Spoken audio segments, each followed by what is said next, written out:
spoken to Putin for 90 minutes as Russia says it is ready to talk again to use invasion. The scramble to escape Ukraine, 1 million people have already fled. The DEC launches an emergency appeal to help. And let the games begin without the Russians. A dramatic U-turn ahead of tomorrow's Winter Paralympics. I want to support the Ukrainian people that are in the UK that I represent when I put that tracksuit on, and I wouldn't have competed in Beijing.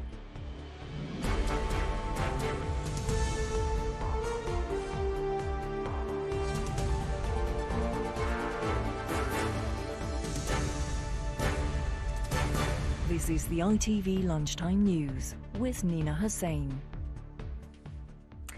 Good afternoon. A week ago, the world changed. So where are we now? Russia says it's ready for talks to try to end the fighting, but the fighting goes on.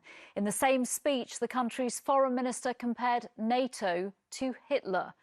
Russia now has control of its first major city in Ukraine since the invasion began. 1 million people have fled the country. The capital is still standing, but for how long? Here's Sejal Karia. More shelling overnight and into this morning in Ukraine's second city, Kharkiv. But for now, it remains in Ukrainian hands. But it does mean while many Ukrainians stay and fight, others are fleeing the bombs on trains out of the city. The UN says so far 1 million have escaped the country since the war began a week ago. In Kyiv, the quiet of the night was also shattered by several large explosions. An American news crew had just finished broadcasting when they had to duck for cover. And the village of Horenka on the outskirts of the capital has found itself in the crossfire, a Russian airstrike destroying several homes. While Russian forces have seized control of the key port city of Kherson, the first major city to fall. Its mayor sending updates of its desperate plight, informing residents the Ukrainian flag still flies over the city and telling Russian troops not to shoot people. While Ukrainian President Zelensky remained defiant. Russians will have no peace here. They will have no food. We'll drive them out. The northern city of Chernihiv is also surrounded by Russian forces. About 90 miles from the capital, it has seen sustained shelling.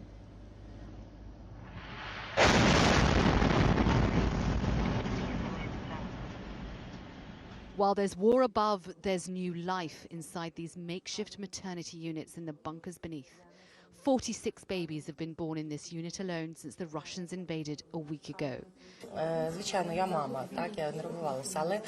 One of those is this new mum who said, "I had a planned surgery operation. This happened between airstrikes. I would die if I were in trenches. I simply cannot give birth without medical assistance." Yet this morning, the Russian Foreign Minister Sergei Lavrov compared NATO to the Nazis for what he says is its desire to subjugate Europe. But he said Moscow is ready for talks with Ukraine. While the latest video put out by the Russians claims to show its forces approaching Kyiv. Sejal Karia, ITV News. This time last week, Ukrainians were waking up to the news that Russia had invaded their country. That today will seem like a distant memory. As we have been reporting, the Russian army has now taken control of Kherson, the first major city to fall. According to the UK's Ministry of Defence, Russia now has control of the shaded areas on that map. There has been intense fighting continuing in Kharkiv. In the south, in the port city of Mariupol, there have been many casualties following relentless Russian shelling. We will have more from there shortly. And American officials are still tracking that long Russian military convoy thought to be somewhere just north of the capital, Kyiv. Well, let's go live to the capital now and join our Europe editor, James Mates. James, a week since Russia invaded Ukraine, what's your assessment of where we are at? Yeah, it's almost unbelievable, Nina, that it is only a week. It feels like half a lifetime. And that's for us who have relative freedom of movement around this city and are living in relative comfort. I mean, what it must be like, what this week must have been on the front lines, risking lives in trenches or even in bunkers and the metro stations, as we've been seeing this week. But remember that the Russians had anticipated by this stage that essentially it would all be over. They thought this was a swift, lightning operation. They would seize major cities, the government would collapse, they could decapitate the government and install a puppet regime, and the world would get on as if nothing would happen. That was their plan, and that was what they anticipated, and it's been very, very different to that. Though they have taken, as you reported, Kherson in the south. That's the first major city you get to if you go north from Crimea. And that whole movement out of Crimea is now going east and west to Mariupol in the east and now to Odessa in the west. And it does seem that what's happening in Mariupol, our colleague John Irvine and his team had to leave that yesterday. It got so bad. What's happening there is truly horrendous from the reports we're hearing. See that a little later in the programme. James, today lots of talks about potential talks. One talk that did happen was a conversation between Putin and President Macron. They spent 90 minutes on that phone call. What hopes that talks could lead to a ceasefire? Well, President Macron has been absolutely relentless in his insistence that someone must be talking to President Putin, and he's sort of done that on behalf of the whole Western world, and I think probably people should be grateful for that, for keeping that line of communications open, despite the fact that he was consistently lied to in the run-up to this whole thing, and that it's making very little progress since. But I mean, talking is still happening. What is so hard to see is how you can get any degree of agreement, because Russia's war aims and the minimum that Ukraine is going to demand to not be seen to be surrendering here to justify what its military has done, they're miles apart. Yeah, James, thank you very much for that latest update there. Thank you.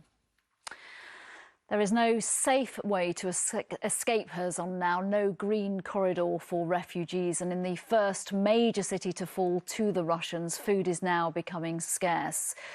Zainish Hussain lives there with his wife and young child, and I'm hoping we can speak to Zainish now. I can certainly see you, Zainish. Thank you for talking to us in this incredibly difficult time. How are you and your family right now? I believe we have seen better days, but yeah, it's terrifying. I mean, things are a bit calm today, but yesterday was very hard actually, just waking up to seeing tanks outside here, right next to the window. I mean, this was a terrifying experience, and this is the point where I decided that I can't do this here. I have to get out of here. So, yeah, that's the plan for now. Okay, that's a plan. How do you actually achieve that? It must be very difficult to even think about trying to get out when your city is under Russian control now. We were optimistic, actually, when the Ukrainian military was fighting out of the Kherson city. We thought like they will keep them out. But once I saw the situation yesterday, I thought I need to get this done. And obviously it is hard in a way. I mean, there are negotiations between the city administration and the Russian authorities about how to live in this city, but no one speaks about the people who want to leave, actually. And it's hard. I mean, I have a 3-year-old daughter, and you have to think twice before being on the road when you're in a state of war, actually. But then I did some of my homework. The nearest border is going to take me like 24 hours to get there.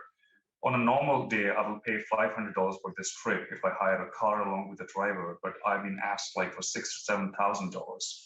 And with that being said, I mean, there are no banks here. The machines are out of cash.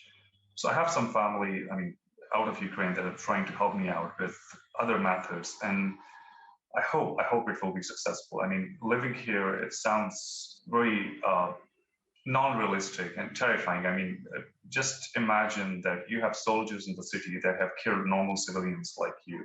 You cannot feel secure next to them. Yeah, you seem remarkably calm. Everybody I've spoken to within the country seems remarkably calm. I guess it's a survival tactic. But just talk us through seeing those tanks outside your window, and presumably you shielded your daughter from seeing those images that you could see. The reason of calmness is it's a transitional process. I mean, we were told that there will be no war, and then there was war suddenly, and that was horrifying. And then to the place where we saw the tanks out the window. And if you see that footage, this is the first time I just ran away from my window because I heard this loud gunshot. And I thought like I'm gonna die or something like that. And having my daughter in the very same apartment, it's very hard to keep her away from this. When the war was out of the city, we'll keep her busy with the cartoons and earphones around her ears, like so that she does not hear these sounds. But it seems like this is unavoidable. And on top of that, again, the major concern is I believe that life is not going to get normal here. Living under rules where you have curfew, you cannot go out of the house. I just want a normal life for my daughter. That's it. I want her in safety. And for that, I need to risk those 24 hours on the road. I know that it's better to risk those 24 hours than being in this apartment, short of supplies, out of cash, and with no hope. Like, you have no idea how long it's going to take. We have seen wars that take a week, a month, and then the wars like in Afghanistan that took 2 decades to finish. So there is no end. What a choice you have to make. What a decision you have come to. We wish you well. Please do stay in touch with us and let us know how you get on. And we will all be thinking of you and your family as you embark on that journey that you feel as if you have to make right now. Zainish Hussain, thank you very much for joining us. Thank you. Thank you. Thanks. Well, 400 kilometres east of Kherson, the port city of Mariupol in the southeast of the country has been pounded by Russian artillery. Yesterday, one of our teams joined one of the last civilian convoys trying to leave. You may have seen what John Irvine and our colleagues faced on the road out. For those who didn't and those who did, I hope you agree it is worth 2 minutes of your time. Without electricity, water or fuel, we could no longer report from inside Mariupol, so we decided to join what would be the last convoy to escape.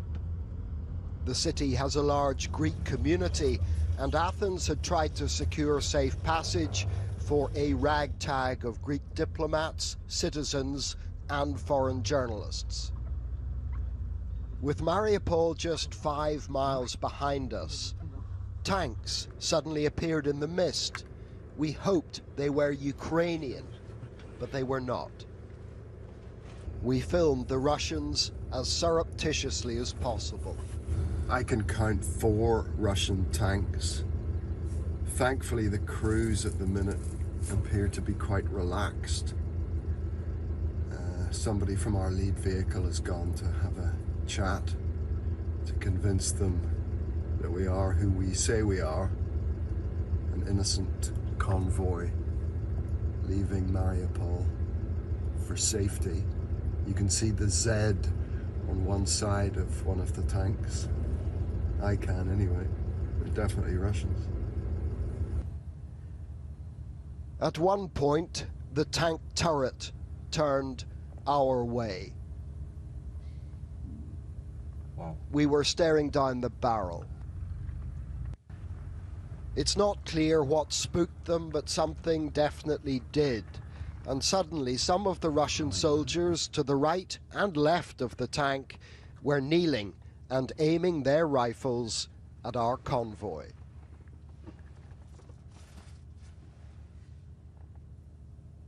Thankfully, the situation eventually calmed down. They then checked our IDs, searched our vehicles, and allowed us to proceed. It took a while to drive through what turned out to be a large Russian armoured column. Dozens and dozens of vehicles, armoured personnel carriers, tanks, lorries, hundreds of men. Their presence confirmed that Mariupol is indeed encircled, and it's taking a pummeling. We were leaving behind a city where the deputy mayor claims Russian shelling today killed hundreds of civilians. To the Russian-speaking people of this region, it must feel as if these Russian soldiers are guilty of fratricide. John Irvine, ITV News in eastern Ukraine. In reaction to what the world is seeing the Russian military do in Ukraine, thousands of Russians, from the very old to the very young, are protesting and being arrested for it. These pictures show one of 5 children detained by Russian police in Moscow with their mothers. They were leaving flowers and holding anti-war posters outside the Ukrainian embassy. To the latest on the refugee crisis, the UN said today 1 million people have now left Ukraine in what it described as the swiftest exodus of people this century. What more can be done to help them, and so very many more? Well, today the Disaster Emergency Committee, DEC, announced it has started an emergency Ukraine appeal. I'm joined by the Chief Executive, Salah Saeed. Thank you for talking to us. Such appeals are vital when we see natural disasters. It must be so frustrating to have to launch one because of the actions of one man. It is indeed a horrible crisis that's unfolding before our eyes and before our screens. Today we heard the news of 1 million people who have fled the conflict in Ukraine across the border into neighbouring countries, leaving their homes and parts of their family behind. It's totally devastating for those communities, and we're also concerned that up to 7 million people could be displaced in Ukraine itself. So the scale of this crisis is absolutely huge.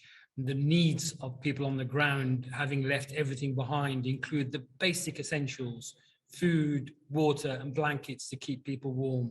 Also hearing news of, sadly, children having been traumatized by the conflict, needing psychosocial support and other medical and health care. So the DEC, the Disasters Emergency Committee, is united with its 15 leading UK charities to launch this appeal today and to appeal to the British public to help in any way we can. And hopefully some of your viewers will be able to see the appeal on the back of the ITV news at 6 o'clock this evening and at 10 o'clock this evening. So please watch out for that. Absolutely. Salah, how will you get supplies to those who are still in Ukraine, those who have chosen to stay or for whatever reason couldn't leave? I think it's important to say that the first responders are the Ukrainian people themselves. They are helping each other and reaching out to each other, and we're standing alongside those first responders, volunteers, local communities, local organizations, both inside Ukraine and in neighboring countries, to make sure that they get the aid they need. What we need here in the UK now is to mobilize the British public to donate as generously as possible so that we can buy the local aid materials as quickly as possible and as urgently, and make sure that it's delivered quickly. OK, Salah Saeed, thank you very much for that update. And to any of our viewers, if you would like to make a donation to that appeal, the DEC Ukraine appeal, you can head to their website or call the number that is on your screen now, 0370 60 60 900. That number again, 0370 60 60 900. Athletes from Russia will now not be able to compete in the Paralympics, the Winter Paralympics, which start tomorrow. The International Paralympic Committee reversed the decision it made just 24 hours ago when it said athletes from Russia and Belarus would be allowed to compete as neutrals. No more. Our sports editor Steve Scott is here. Why the dramatic change, Steve? Yeah, it was quite some turnaround, wasn't it? And quite quickly too. Why did it happen, Nina? Well, essentially it was pressure from the teams currently in Beijing and the governments behind them. I've just spoken to the boss of the British Paralympic team, who said they made new representations as soon as the IPC had made that decision, and those discussions were ongoing when the IPC changed its mind. Now, he didn't say that any athletes or any teams had threatened to boycott, but I think the IPC thought that was the direction of travel, and they could see the Paralympics disintegrating, and that's why in the end they made the decision they did. 2 former British Paralympians we spoke to this morning have welcomed these developments. I want to support the Ukrainian people that are in the UK that I represent when I put that tracksuit on, and I wouldn't have competed in Beijing. You have to remember, these athletes, it's not their fault. Yeah. And for the IPC to put them in that position is wrong. So, yeah, those are the views of many athletes we've spoken to over the last 24 hours about and welcoming that change of decision. Now, we've seen a similar escalations of sporting sanctions this week, haven't we? You may remember FIFA originally said that Russia would be allowed to play as a neutral country on neutral venues. Then they changed their mind when they faced the pressure that decision gave them. Major developments today too in Formula One. You may remember last week that Formula One cancelled the Sochi Grand Prix, Russia's Sochi Grand Prix. Well, today what they've done, they've gone even further. They've torn up their contract with Russia. They were due to go to St. Petersburg next year. It ran till 2025. It now means that there will be no Russian Grand Prix in the calendar at all, full stop. Goodness. Steve Scott, thank you very much for that update. Thank you.